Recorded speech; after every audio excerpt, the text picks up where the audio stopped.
Hello friends, Mahesh गुरुजी की class में आपका स्वागत है। साथियों, आपको ये तो पता है कि मेरा पढ़ाने का तरीका सबसे अलग है, इसलिए आप कमेंट में कहते हो कि सर आप जो भी पढ़ाते हो समझ में आता है। वो आपको समझ में इसलिए आता है क्योंकि मैं कोई भी वीडियो बनाने से पहले, कोई भी टॉपिक पढ़ाने से पहले उस पर काफ़ी रिसर्च करता हूँ, काफ़ी दिमाग लगाता हूँ। दिमाग सिर्फ और सिर्फ इस बात पर लगाता हूँ कि चीज़ों को कैसे एक्सप्लेन किया जाए कि वो आपको जल्दी से समझ में आ जाए, यानी समझ में आ जाए। तो मैं जानबूझ के उन वर्ड्स का इस्तेमाल करता हूँ। जैसे देखिए, आज की वीडियो में क्या रणनीति थी। आज की वीडियो में रणनीति थी, मैं पढ़ाना चाह रहा था कि वर्ड पढ़ाऊं, फ्रेज पढ़ाऊं, क्लॉज पढ़ाऊं, ऐसा कुछ चल रहा था। तो फिर मेरे दिमाग में आइडिया आया कि इन सारी चीजों को स्टूडेंट्स को, लर्नर्स को एक साथ दिखा दो, प्रैक्टिकल रूप से दिखा दो कि भैया देखो ये तो वर्ड है और वर्ड ऐसे फ्रेज बना और फ्रेज एक सेंटेंस में ऐसे काम में आया। तो जब वो अपनी आंखों से इन चीजों को एक साथ देख लेंगे ना, तो ये चीजें इनको अच्छे से क्लियर हो जाएंगी। बजाय इसके कि मैं आपको वर्ड अलग से पढ़ाता, अलग वीडियो में फ्रेज अलग से पढ़ाता, सेंटेंस अलग से पढ़ाता, क्लॉज अलग से पढ़ाता, क्यों ना सबको एक साथ ही देख लिया जाए। तो आज का वीडियो हालांकि बेसिक लर्नर्स के लिए है। इन सारी चीजों को अगर डिटेल में पढ़ा है ना, इनको एक साथ, तो 5-6 घंटे का वीडियो बनेगा। बट बेसिक लेवल पे, यानी शुरुआती लेवल पे वर्ड कैसा दिखता है, वो वर्ड फ्रेज कैसे बन जाता है और वो फ्रेज सेंटेंस में कैसे काम में आता है, बहुत अच्छी नॉलेज आपको इस वीडियो में मिलेगी। वीडियो लॉन्ग नहीं होगा, लास्ट तक देखना। हाँ, वीडियो शुरू करने से पहले एक छोटी सी जानकारी जो मैं हर वीडियो में देता हूं, वो इसलिए हो सकता है कोई नया व्यूअर वीडियो को देख रहा हो। तो देखिए, जानकारी ये है, आपको इन सारी चीजों को डिटेल में पढ़ना है। इनसे मतलब नहीं है सारी इंग्लिश ग्रामर को डिटेल में पढ़ना है सीक्वेंस सीरीज में, सीरियल से। क्योंकि आप में से बहुत सारे लोग शिकायत करते हैं कि सर आपकी पूरी ग्रामर हमें सीरियल से कहां मिलेगी। तो उसके लिए आप प्ले स्टोर पर जाइए, महेश गुरुजी एप्लीकेशन को डाउनलोड कीजिए। उसके पेड कोर्स में आपको एक कंप्लीट इंग्लिश ग्रामर कोर्स मिलेगा, जिसमें हमने सारे इंग्लिश ग्रामर को, यानी सारे टॉपिक्स को बेसिक टू एडवांस सीरियल से कवर किया है, पढ़ाया है विद पीडीएफ नोट्स। उस कोर्स की नाम मात्र की फीस है। जब इतनी मेहनत की है, थोड़ी फीस तो बनती है। तो आप चाहें तो उसे परचेज कर सकते हैं, खरीद सकते हैं। और नहीं खरीदना चाहते तो मैं किसी को फोर्स नहीं करता, आपका यूट्यूब पे वेलकम है। पूरी दम लगा देता हूं, सिखा के छोड़ूंगा। तो देखिए, सबसे पहले बात करते हैं वर्ड। तो वर्ड देखो, वर्ड यानी शब्द। वर्ड किसी भी भाषा की, किसी भी लैंग्वेज की सबसे छोटी इकाई होती है। कोई भी भाषा हो, उसका सबसे छोटा रूप हमारे सामने किस रूप में आता है? एक शब्द के रूप में आता है। तो इसी तरह से इंग्लिश में जो वर्ड है ना, अब इंग्लिश में कहा जाता है कि 1,70,000 के आसपास वर्ड है। लेकिन उन सभी वर्ड्स को, उन सारे शब्दों को उनके फंक्शन के आधार पर, फंक्शन कब? जब वो सेंटेंस में आके कुछ काम करेंगे, उस काम के आधार पर, उस फंक्शन के आधार पर 8 भागों में बांटा गया है। और वो 8 भाग ये हैं, देखिए, जैसे ये वर्ड है teacher, he, read, beautiful, hair, and, on, O, ये सारे वर्ड हैं। अब इनको ग्रामर की भाषा के अनुसार noun, pronoun, verb, adjective, adverb, conjunction, preposition और इंटरजेक्शन कहा जाता है। ठीक है, क्यों कहा जाता है? कि ये सेंटेंस में वो काम करते हैं, नाउन का काम करना, वर्ब का काम करना। अब यहां पे तो भले आप इसको बोल दो रीड, पढ़ना, ही, वह, लेकिन जब यही वर्ड एक सेंटेंस में आएगा ना, तो हम इसको ग्रामर की भाषा के अनुसार प्रोनाउन बोलेंगे। बस इतनी सी बात है। कहने का मतलब है पार्ट्स ऑफ स्पीच। स्पीच होता है कथन यानी सेंटेंस, उसके भाग, उसके पार्ट, ये 8 होते हैं। तो पार्ट्स ऑफ स्पीच 8 हैं, जो कि ये इस तरह से आपके सामने लिखे हुए हैं। ठीक है, अब हम देखते हैं कि फ्रेज, कोई वर्ड है ना, वो फ्रेज कैसे बनता है, कोई भी पार्ट्स ऑफ स्पीच फ्रेज कैसे बनता है। तो जैसे यहाँ पे टीचर, टीचर तो एक वर्ड हो गया जो कि एक नाउन है। ठीक है, अब ये फ्रेज कैसे बना? तो देखिए, फ्रेज हो गया आवर टीचर। यानी कोई भी पार्ट्स ऑफ स्पीच जब सिंगल एक वर्ड है, ये सारे एक ही वर्ड तो हैं, ये फ्रेज में आके ग्रुप ऑफ वर्ड्स बन जाते हैं। बस ये अंतर है वर्ड और फ्रेज में। और दूसरी खास बात ये, फ्रेज में और सेंटेंस में, देखिए यहाँ पर तो सिंगल वर्ड है, फ्रेज में ग्रुप ऑफ वर्ड्स है। अब यहाँ पे एक एक वर्ड तो नहीं है ना, तो ग्रुप ऑफ वर्ड्स हो गया, और ये भी ग्रुप ऑफ वर्ड्स है। फिर इसमें अंतर क्या है? इसमें ये अंतर है कि जो सेंटेंस होगा ना, वो एक कंप्लीट सेंस देगा। और उससे भी बड़ी बात, उसमें एक सब्जेक्ट होगा और सब्जेक्ट के साथ एक वर्ब होगा और एक कंप्लीट सेंस देगा। जबकि फ्रेज में ग्रुप ऑफ वर्ड्स तो होता है, लेकिन कंप्लीट सेंस नहीं होता और सब्जेक्ट वर्ब का कॉम्बिनेशन नहीं पाया जाता। ये हमारे सेंटेंस और फ्रेज में अंतर होता है। ठीक है, सेंटेंस के अंदर फ्रेज होता है। ठीक है, तो सेंटेंस का एक पार्ट फ्रेज हो सकता है, सेंटेंस के अंदर फ्रेजेज हो सकते हैं, बट वो सेंटेंस नहीं होते हैं। क्यों? क्योंकि वो कंप्लीट सेंस नहीं देंगे। जैसे मैं कहूं अवर टीचर, हमारा टीचर, कोई पूरा सेंस आया क्या? नहीं आया। लेकिन अवर टीचर टीचेज अस वेल, हमारा टीचर हमें अच्छे से पढ़ाता है, कंप्लीट सेंस आ गया, तो सेंटेंस है। तो देखिए, यहाँ पे वर्ड टीचर एक नाउन है, अवर टीचर क्या है? एक नाउन फ्रेज है। इसका हेड वर्ड कौन है? टीचर है। अच्छा देखिए, किसी नाउन फ्रेज को जल्दी से कैसे पहचानें, बहुत ही आसान है, यानी अंत में तो नाउन होगा। अब नाउन क्या है, किसी का नाम है, जैसे टीचर है, जैसे फैन है, जैसे बॉय है, जैसे आकाश है, जैसे रवि है, ये सब नाउन है। इनसे पहले कोई डिटरमिनर लगा हो, जैसे a an the, this that these those, इस तरह के वर्ड, या फिर कोई एडजेक्टिव लगा हो। जैसे देखिए, हाँ एक बात और, ऐसा मत समझना कि नाउन फ्रेज दो ही वर्ड का होगा। अवर बेस्ट टीचर, हमारा सबसे अच्छा टीचर, तो अवर एक डिटरमिनर है, बेस्ट एक एडजेक्टिव है। तो देखिए, अकेला एडजेक्टिव भी आ सकता है, उससे पहले कोई डिटरमिनर भी आ सकता है, केवल डिटरमिनर आ सकता है, this that these those A and the, ये सब डिटरमिनर्स है, या फिर कोई एडजेक्टिव आ सकता है, ठीक है। लेकिन हेड वर्ड होगा नाउन। और हाँ, खास बात, टीचर अकेला भी एक नाउन का काम करेगा और अवर टीचर भी एक नाउन फंक्शन करेगा। अब नाउन के क्या क्या फंक्शन है, इतना डिटेल मत करवाओ। ये किसी सेंटेंस में सब्जेक्ट बनते हैं, ऑब्जेक्ट बनते हैं, कंप्लीमेंट बनते हैं, या फिर किसी प्रीपोजिशन के ऑब्जेक्ट बनते हैं, जैसे इन द रूम, कमरे में। तो रूम क्या है, एक नाउन है, इन क्या है, प्रीपोजिशन है। वो भी आप आगे देखोगे जब आप प्रीपोजिशनल फ्रेज पढ़ोगे, ठीक है। तो ये वर्ड हुआ, और ये वर्ड एक फ्रेज ऐसे बना, एक नाउन फ्रेज। और ये नाउन फ्रेज इस सेंटेंस में इस तरह से है, जैसे अवर टीचर, मैं कहूं दिस टीचर, यह टीचर, अब भी एक नाउन फ्रेज है। मैं कहूं माय फादर, मेरा पिता, एक नाउन फ्रेज है। जैसे अ ब्लैक कैट, एक काली बिल्ली, तो हेड वर्ड तो कैट है, उससे पहले ए और ब्लैक दो वर्ड और हैं, अब भी एक नाउन फ्रेज है, ठीक है। तो हो गया एक्सप्लेन। अगला देखते हैं ही। अब ही क्या है, एक प्रोनाउन है, ठीक है, पर्सनल प्रोनाउन है। अब एक हमारे प्रोनाउन ऐसे हैं जो फ्रेजेस के रूप में नहीं पाए जाते, क्योंकि बेचारे सब के सब सिंगल वर्ड में हैं। जैसे ही, हिज, हिम, सी, हर, आई, माई, मी, ये तो सारे के सारे प्रोनाउन हमारे सिंगल वर्ड में होते हैं, तो ये फ्रेजेस के रूप में नहीं पाए जाते, ठीक है। तो इसको मैंने यहाँ पे खाली छोड़ दिया। ही एक प्रोनाउन है। ये सेंटेंस में कैसे आया, he is waiting for me, वह मेरा इंतजार कर रहा है। तो ही क्या है, एक प्रोनाउन है। प्रोनाउन वो वर्ड होते हैं जो किसी नाउन के स्थान पे काम में आते हैं। बहुत सिंपल सी बात है। इसमें एक प्रोनाउन और है, वो है मी, ठीक है, ये भी एक प्रोनाउन है। आगे देखते हैं रीड। रीड एक वर्ब है, ठीक है, सिंगल वर्ड है, वर्ब है रीड, पढ़ना। अब यदि आप इस रीड को एक फ्रेज के रूप में देखना चाहें तो ऐसा दिखेगा, हैज बीन रीडिंग। सिंपल सी बात है, वर्ब एक ही वर्ड है, तो वर्ब है, और वो हेल्पिंग वर्ब के साथ आ गई, हेल्पिंग वर्ब, मेन वर्ब, दो तीन वर्ड हो गए, तो वर्ब फ्रेज हो गया। तो हैज बीन रीडिंग, ये फ्रेज क्यों है, एक वर्ड, दो वर्ड, तीन वर्ड हो गए, तो ये वर्ब जो रीड है ना, जो हेड वर्ड है इसमें, ये एक फ्रेज के रूप में आया। अब ये एग्जांपल पे देख लो, she has been reading, she has been reading एक फ्रेज है जो सेंटेंस में आया। ये सेंटेंस क्यों है, इसमें सब्जेक्ट है, हैज बीन रीडिंग वर्ब है, वह she has been reading for 1 hour, वह 1 घंटे से पढ़ रही है, पूरा कंप्लीट सेंस भी है, एक सेंटेंस है, ठीक है। अब जैसे आप कहो आई कैन स्विम, मैं तैर सकता हूं, तो कैन एक हेल्पिंग वर्ब है, स्विम एक मेन वर्ब है, कैन स्विम मिला के क्या हुआ, एक वर्ब फ्रेज हुआ। सी इज रीडिंग, वह पढ़ रही है। देखिए, तो सी रीड्स, वह पढ़ती है, तो रीड एक ही है, तो वर्ब है।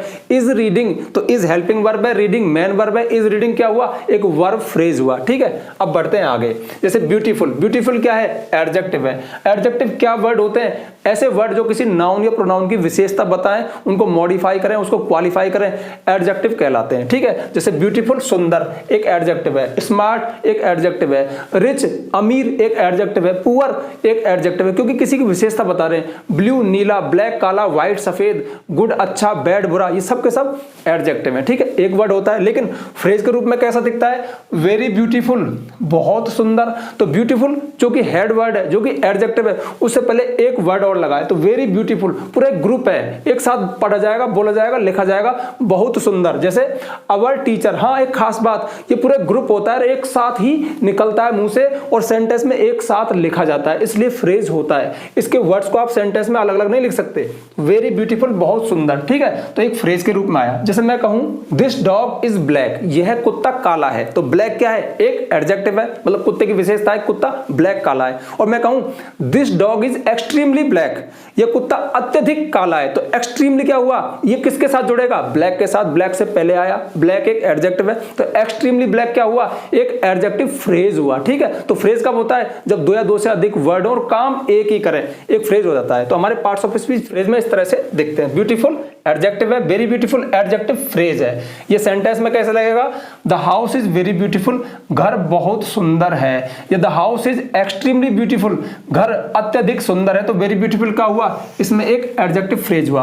अच्छा, ये पूरा सेंटेंस क्या है, इसमें सब्जेक्ट है हाउस, इज क्या है, एक लिंकिंग वर्ब है, वेरी ब्यूटीफुल क्या है, इसका कंप्लीमेंट है, the house is very beautiful, घर बहुत सुंदर है, आपको समझ में आ रहा है, एक सेंटेंस है, ठीक है। आगे बढ़ते हैं हेयर। अब हेयर क्या है, एक एडवर्ब है। एडवर्ब क्या वर्ड होते हैं, ऐसे वर्ड जो वर्ब की विशेषता बताएं, वर्ब के बारे में बताएं, कुछ अतिरिक्त बताएं कि वर्ब कब हुई, कहां हुई, क्यों हुई, कैसे हुई, एडवर्ब होते हैं। इसके अलावा एडवर्ब के बारे में खास बात, ये किसी एडजेक्टिव को भी मॉडिफाई कर सकते हैं, एडजेक्टिव के बारे में भी कुछ बता सकते हैं और खुद एक एडवर्ब को भी मॉडिफाई कर सकते हैं। ये एक लंबी रामायण है, थोड़ा शॉर्ट में बात कर लें। अच्छा, एडजेक्टिव की तो मैं आपको बता दूं, जैसे ब्यूटीफुल क्या है, एक एडजेक्टिव है, उसको भी मॉडिफाई किया, उसको भी बताया कि बहुत सुंदर, तो वेरी वर्ड क्या है, एक एडवर्ब है, ठीक है। लेकिन ये मोस्ट ऑफ वर्ब को ही मॉडिफाई करते हैं, वर्ब के बारे में बताते हैं। उसमें भी कई बार आपको बता दिया कि सबसे ज्यादा ये प्लेस, टाइम, मैनर, रीजन आदि बताते हैं कि वर्ब कब हुई, कहां हुई, कैसे हुई, क्यों हुई, इन बातों का जवाब देते हैं, ठीक है। अच्छा, जैसे हेयर, यहां, ठीक है, ये कैसा एडवर्ब है, एडवर्ब ऑफ प्लेस, स्थान को दिखाने वाला एडवर्ब। मैं कहूं यस्टरडे, कल, मतलब जैसे I went to Agra yesterday, में कल आगरा गया, कब गया, यस्टरडे, कल गया, ठीक है। यस्टर नाइट, कल रात को गया। लास्ट मंथ, पिछले महीने गया। तो ऐसे वर्ड जो वर्ब से रिलेटेड होकर वर्ब के बारे में बताएं, वर्ब कब हुई, कहां हुई, एडवर्ब होते हैं। अब ये अगर एक ही वर्ड में है तो एडवर्ब है, और अगर ये ग्रुप ऑफ वर्ड्स में आ गए इनकी तरह से तो एडवर्ब फ्रेज हो गया। एग्जांपल देखो, जैसे हेयर, यहां एडवर्ब है, राइट हेयर, ठीक यहां, हेयर से पहले जस्ट आया राइट, तो यहां को भी और मॉडिफाई कर दिया, ठीक यहां, ठीक है। तो ये दोनों वर्ड एक साथ है, ग्रुप ऑफ वर्ड्स है, काम एक ही करेंगे एडवर्ब का, तो एडवर्ब फ्रेज हो गया। एग्जांपल में देख लो, we parked our car right here, हमने हमारी कार को, एक तो देखो पार्कड हेयर, यहां पार्क किया था, लेकिन राइट हेयर, ठीक यहां। अब हेयर जो वर्ड है ना, उसके साथ एक वर्ड और है राइट, वो भी वही काम कर रहा है जो हेयर कर रहा है, यानी पूरा दोनों वर्ड मिला के सिर्फ ये बता रहे हैं कि कार, हमने कार को कहां पार्क किया, तो इन्होंने प्लेस बताया, तो ये एडवर्ब ऑफ प्लेस हो गए। ऐसे ही we parked our car right here yesterday, हमने कल हमारी कार को ठीक यहीं पार्क किया था, तो यस्टरडे वर्ड क्या है, क्या बता रहा है, टाइम को बता रहा है, तो वो भी क्या हुआ, एडवर्ब हुआ। अब यस्टरडे तो एक ही वर्ड है, वो फ्रेज के रूप में देखना चाहते हो तो ऐसा बोल दो ना, लास्ट मंथ, पिछले महीने, तो लास्ट और मंथ दो वर्ड हैं, दोनों मिलकर के भी क्या बता रहे हैं, हमें टाइम बता रहे, तो एडवर्ब फ्रेज हो गया, ठीक है। इस तरह से आगे बढ़ते हैं। एंड, अब एंड क्या है, कंजंक्शन है। अब कंजंक्शन मोस्ट ऑफ, जैसे बट, यट, एंड, और, सो, ये सभी कंजंक्शंस हैं, ये कोऑर्डिनेटिंग कंजंक्शन कहलाते हैं। लेकिन हमारे जो कोरिलेटिव कंजंक्शन है, कोरिलेटिव कंजंक्शंस होते हैं नॉट ओनली बट आल्सो, इनको पेयर कंजंक्शन भी कहते हैं क्योंकि जोड़े में होते हैं। Not only but also, both and, either और, नाइदर नॉर, ये सभी पेयर में होते हैं, यानी ये डबल हैं। तो जो हो गया डबल, यानी ग्रुप बन गया, वो हो गया फ्रेज, ठीक है। तो यहां पे जैसे एंड एक ही वर्ड है, कंजंक्शन है, लेकिन बोथ एंड एक वर्ड नहीं है ना, दो वर्ड है, एक बोथ है, एक एंड है, तो फ्रेज का रूप इसने ले लिया।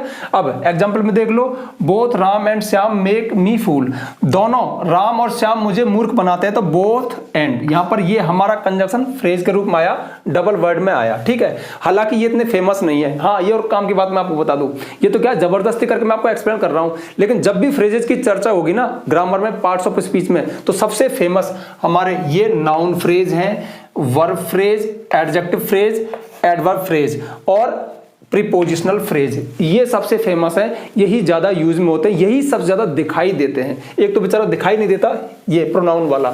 ऐसी अगर मैं बात करूं कंजंक्शन की, तो मैंने बता दिया, जैसे both and, not only but also. अब ये तो एक जबरदस्ती वाली बात हो रही है कि मैं इस कोरिलेटिव कंजंक्शंस को आपको समझाने के लिए यहां पर एक कंजंक्शन फ्रेज बता रहा हूं, बोथ एंड, वरना ये ग्रामर की भाषा में कोरिलेटिव कंजंक्शन है, मतलब ऐसे कंजंक्शन जो पेयर में पाए जाए, not only but also, pair हो गया बोथ एंड, तो ये कोरिलेटिव कंजंक्शन कहलाते हैं, ठीक है। और जो एक ही वर्ड के होते हैं, एंड, बट, यट, सो और नॉर, वो सभी कोऑर्डिनेटिव कंजंक्शन कहलाते हैं, ठीक है। तो ये भी आपने इसको फ्रेज के रूप में देख लिया, समझाने के लिए मैंने बता दिया, ठीक है। अब है ऑन। प्रीपोजिशनल फ्रेज बहुत मशहूर है क्योंकि सेंटेंस में भरे पड़े हैं, ठीक है। प्रीपोजिशनल फ्रेज कैसा होगा, ऐसा फ्रेज जिसकी शुरुआत किसी प्रीपोजिशन से हो, प्रीपोजिशनल फ्रेज होता है। जैसे एग्जांपल देखो, ऑन, ऑन क्या है, पर, एक प्रीपोजिशन है, ठीक है। लेकिन ऑन द टेबल, मेज पर, क्या हुआ, प्रीपोजिशनल फ्रेज हुआ, इसकी शुरुआत किसी प्रीपोजिशन से हुई। ध्यान रखना उल्टा है, इनमें हेडवर्ड नाउन लास्ट में आता है, वर्ब लास्ट में आई, एडजेक्टिव लास्ट में आया, एडवर्ब लास्ट में आया, लेकिन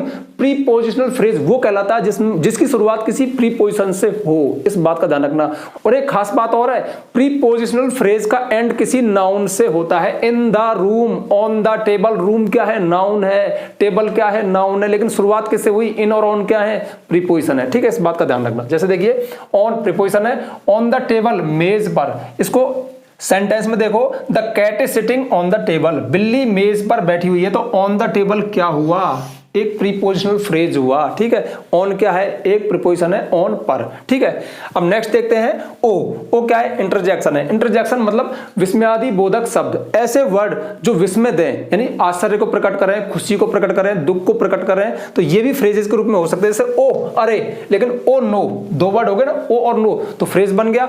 सेंटेंस में कैसा दिखेगा, oh no I have failed, oh no मैं फेल हो गया। हाँ, इनका कोई अर्थ नहीं होता, बस ये तो अकस्मात ही मुंह से निकल जाते हैं। आप कहो ओ नो, इसका अर्थ बताओ, कोई अर्थ नहीं है। ऐसी हुर्रा हम मैच जीत गए, hurrah we have won the match, alas my purse has stolen, तो hurrah, alas, oh no, oh God, इनका कोई अर्थ नहीं होता। ये खुशी, दुख या आश्चर्य के समय हमारे मुंह से ऑटोमेटिक बाहर निकल जाते हैं। तो ये आपने देखे, वर्ड इस तरह से दिखते हैं, फ्रेज इस तरह से दिखते हैं, और ये सेंटेंस में इस तरह से दिखते हैं, ठीक है। ये एक सिंगल वर्ड होता है, लेकिन ये जब ग्रुप ऑफ वर्ड्स में आ जाए, पार्ट्स ऑफ स्पीच के संदर्भ में, तो ये फ्रेजेस बन जाते हैं और फ्रेजेस हमारे सेंटेंस के अंदर आते हैं, ठीक है। अब देखते हैं थोड़ा सा क्लॉज क्या होता है। हालांकि क्लॉज को मैंने कई सारे वीडियोस में, कई सारे लेक्चर में अच्छे से बता रखा है, लेकिन चूंकि बात चल रही है, ये सब सेंटेंस के पार्ट है। देखिए, एक सेंटेंस के अंदर ही क्लॉजेस पाए जाते हैं, सेंटेंस के अंदर ही फ्रेजेस होते हैं, और सेंटेंस के अंदर ही वर्ड होते हैं। सब मिला के ये सेंटेंस के अंदर होते हैं। और सेंटेंस वो चीज है जिसमें एक सब्जेक्ट हो, एक वर्ब हो और कंप्लीट सेंस दे।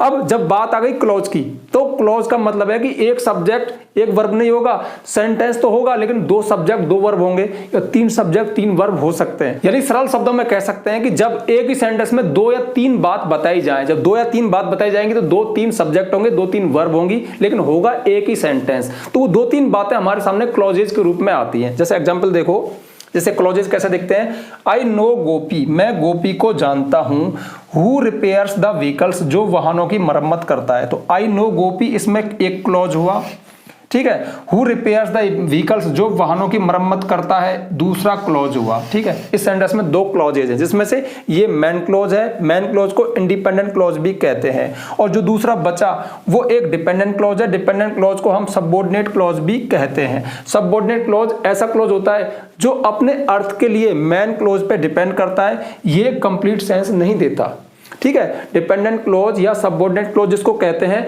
वो अपना कंप्लीट सेंस नहीं देता, वो आधा अधूरा अर्थ देता है, वो अपने अर्थ के लिए मेन क्लॉज पे निर्भर करता है, ठीक है। अब सेंटेंस में दो क्लॉज हो सकते हैं, तीन क्लॉज हो सकते हैं, सब मिला के एक सेंटेंस होगा। जितने क्लॉज है उतने सब्जेक्ट है, उतनी ही वर्ब है, बट वो बात को अच्छे से स्पष्ट करने के लिए हेल्प करते हैं। जैसे देखिए, आई नो गोपी, मैं गोपी को जानता हूं, हु रिपेयर्स द व्हीकल्स, जो वाहनों की मरम्मत करता है, तो हु रिपेयर्स द व्हीकल, ये जो तीन वर्ड जो क्लॉज है, ये किसके बारे में बता रहा है, गोपी के बारे में, कि मैं गोपी को जानता हूं, जो, अब जो किसके लिए है, गोपी के लिए, जो कि वाहनों की मरम्मत करता है। इस गोपी की विशेषता बताई, तो ये एक एडजेक्टिव क्लॉज है, ठीक है। ये तो थे, देखो ये तो रहा एडजेक्टिव फ्रेज। ये फ्रेज क्यों है, इसमें सब्जेक्ट वर्ब नहीं है, कंप्लीट सेंस नहीं है, लेकिन ये इसमें सब्जेक्ट भी है, हु मतलब जो, रिलेटिव प्रोनाउन है, सब्जेक्ट है, जो रिपेयर्स मरम्मत करता है, जो मरम्मत का सब्जेक्ट है, वर्ब है क्लॉजेस। क्लॉज के अंदर सब्जेक्ट वर्ब जरूर पाया जाता है, बट ये हो सकता है कि वो कंप्लीट सेंस दे ना दे। अगर कंप्लीट सेंस दे रहा है तो वो एक इंडिपेंडेंट क्लॉज है,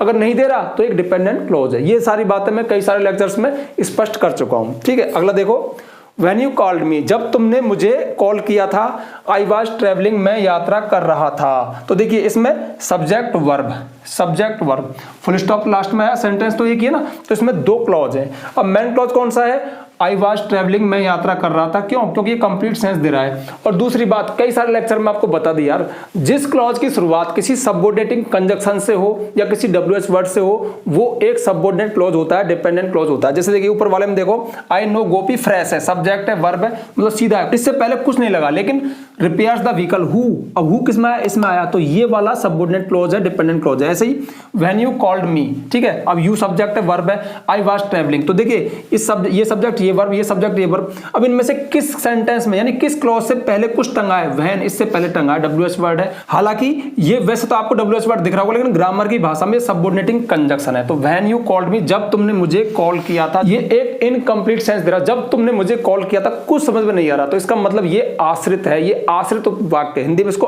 आश्रित उपवाक्य कहते हैं, ठीक है। और ये मुख्य वाक्य, मैं यात्रा कर रहा था, तो जब तुमने मुझे कॉल किया था, मैं यात्रा कर रहा था। अब छोटी सी बात और बताऊं, ये सेंटेंस में ये जो क्लॉज है कर क्या रहा है, ये एक एडवर्ब क्लॉज है, क्योंकि जो सबऑर्डिनेट क्लॉज होते हैं ना, वो तीन प्रकार के होते हैं, noun clause, adjective clause, adverb clause. ये ऊपर वाला जो क्लॉज था ना, एक एडजेक्टिव क्लॉज क्यों है, क्योंकि विशेषता बता रहा है किसकी, गोपी की। और ये वाला जो क्लॉज है व्हेन यू कॉल्ड मी, ये क्या कर रहा है, ये एडवर्ब क्लॉज क्यों है, आई वॉज ट्रेवलिंग, मैं यात्रा कर रहा था। कब?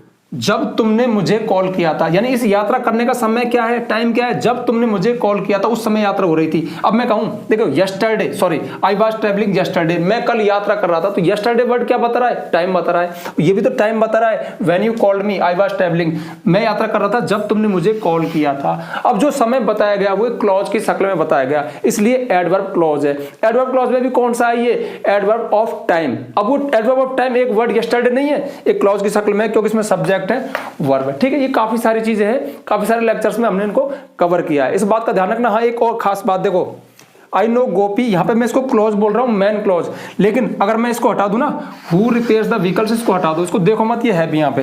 ठीक है, सिर्फ यही है, आई नो गोपी। अब ये एक सेंटेंस कहलाएगा। अब एक देखिए, अभी एक सेंटेंस है, ये नहीं है तो, लेकिन अगर इसके साथ एक और क्लॉज जुड़ गया तो ये क्लॉज कहलाएगा। बस यही छोटी सी बात है जो आपको समझनी है। जैसे यहाँ पे देखिए कि सारे के सारे सेंटेंस क्यों हैं? क्योंकि इनके साथ और कोई क्लॉज नहीं है, सिर्फ एक सब्जेक्ट एक वर्ब है। लेकिन जैसे our teacher teaches us well, यहाँ पे ये क्लॉज कब बन जाता? अगर मैं एक क्लॉज इसके साथ और जोड़ दूं, जैसे and we read with interest, जैसे हमारा टीचर हमें अच्छे से पढ़ाता है, कॉमा एंड, और हम वी रीड विद इंटरेस्ट, और हम इंटरेस्ट के साथ पढ़ते हैं। तो देखिए, and we read subject verb, our teacher teaches subject verb, इसका मतलब दो सब्जेक्ट दो वर्ब है, और लास्ट फुल स्टॉप एक ही है, बीच में भले कॉमा है चाहे कोई कंजक्शन है, जैसे एंड एक कंजक्शन है, तो फिर ये दोनों क्लॉज कहलाएंगे। अब क्लॉज कौन से हैं? यही मैन क्लॉज, और हुआ है वही मैन क्लॉज। ये हमें ग्रामर की बारीकी में जाके पता चलता है कि जो एंड है ना, जो कंजक्शन है, वो दो इंडिपेंडेंट क्लॉजेस को जोड़ता है, दो मैन क्लॉजेस को जोड़ता है, ऐसा कंजक्शन है। ये बहुत सारी बातें, मतलब कहने का मतलब डिटेल थोड़ी है, ये तो बेसिक मैंने आपको बताया।